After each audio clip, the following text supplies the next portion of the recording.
नमस्कार दोस्तों, स्वागत है आपका आज के मुख्य समाचारों में। चलिए दोस्तों, जान लेते हैं आज की बड़ी खबरें मुख्य समाचार ब्रेकिंग न्यूज अपडेट्स के रूप में। पहली बड़ी खबर, नीतीश कुमार ने बिहार में 75% आरक्षण का प्रस्ताव रखा। देश के पहले जातिगत आर्थिक सर्वे में राज्य के यादव भूमिहार सबसे गरीब, कायस्थ सबसे संपन्न।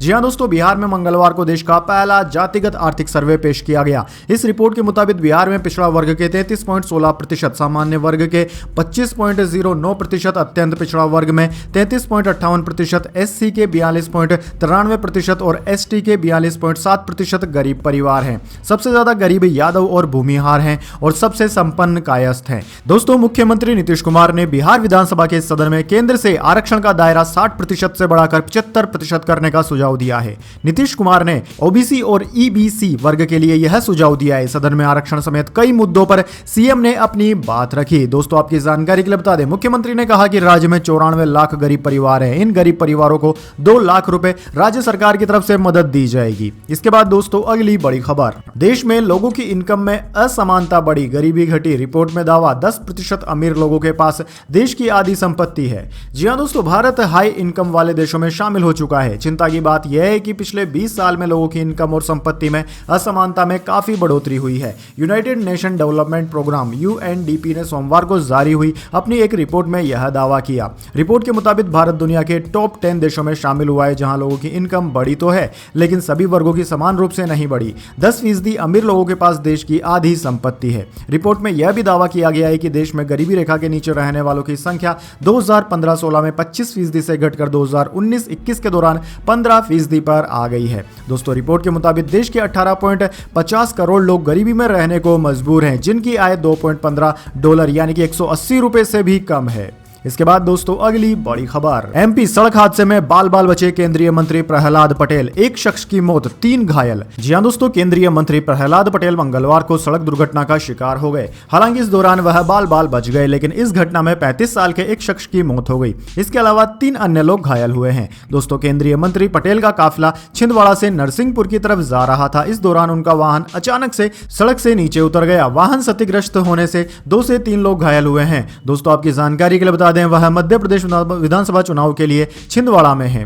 इसके बाद दोस्तों, अगली बड़ी खबर, इजराइल के सपोर्ट में अमेरिका ने तैनात की खतरनाक परमाणु पनडुब्बी ट्राइडेंट और टोमाहोक मिसाइलों से है लैस। जी हां दोस्तों, इजराइल हमास युद्ध के बीच में अमेरिका पहली बार अपनी परमाणु पनडुब्बी की तैनाती का खुलासा कर रहा है। उसने कहा है कि इजराइल और हमास युद्ध के बीच उसने अपनी Ohio cloud guided missile submarine को भूमध्य सागर में तैनात कर रखा है, जिसमें दुनिया की सबसे खतरनाक और तेज गति से चलने वाली ट्राइडेंट मिसाइलें हैं। साथ ही 154 टोमाहोक क्रूज मिसाइल भी है। दोस्तों, आपकी जानकारी के लिए बता दें, आमतौर पर ओहायो क्लास सबमरीन के तैनाती की जानकारी किसी को नहीं दी जाती है, नहीं इसमें लोड हथियारों की। यह चुपचाप समंदर में गोते लगाते हुए पेट्रोलिंग करती रहती है। लेकिन ऐसा पहली बार हुआ है जब अमेरिका सेंट्रल कमांड ने ट्वीट हैंडल पर लिखा कि 5 नवंबर को मिडिल ईस्ट में एक ओहायो क्लाउड सबमरीन आ चुकी है। दोस्तों, अमेरिका का यह कदम हिजबुल्लाह को धमकाने और डराने के लिए है, ताकि वो और उसके साथी जैसे ईरान किसी भी तरह से इजराइल के खिलाफ गलत कदम न उठा सके।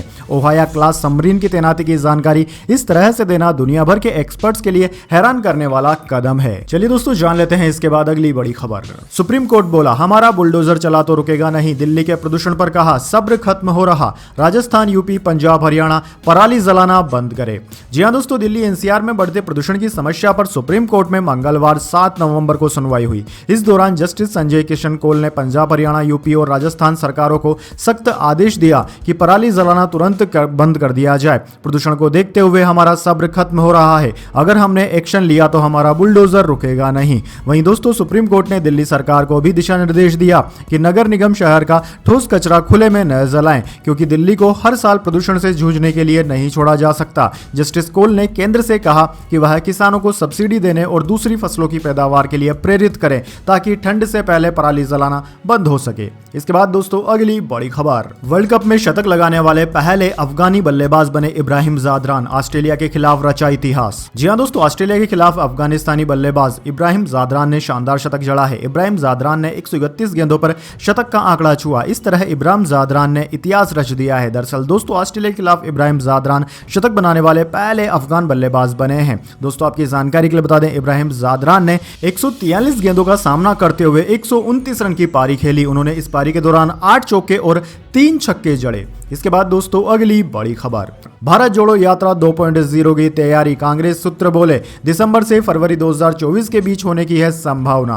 जी हां दोस्तों, कांग्रेस पार्टी भारत जोड़ो यात्रा का दूसरा चरण आयोजित करने पर विचार कर रही है। इंडिया टुडे ने सूत्रों के हवाले से बताया कि इस यात्रा को अंतिम रूप दिए जाने के बाद इसके दिसंबर 2023 और फरवरी 2024 के बीच किसी भी समय शुरू होने की संभावना है। इस बार राहुल गांधी की भारत जोड़ो यात्रा 2.0 हाइब्रिड मोड में होगी, जिसमें प्रतिभागी पैदल मार्च करने के साथ साथ वाहनों का भी इस्तेमाल करेंगे। कांग्रेस नेता राहुल गांधी ने भारत जोड़ो यात्रा का पहला चरण 7 सितंबर 2022 को कन्याकुमारी से शुरू किया था और उसे 30 जनवरी 2023 को कश्मीर में खत्म किया था। इस दौरान लगभग 4080 किलोमीटर की दूरी तय की थी। उनकी यात्रा जनवरी 2023 में जम्मू कश्मीर से श्रीनगर में समाप्त हुई थी।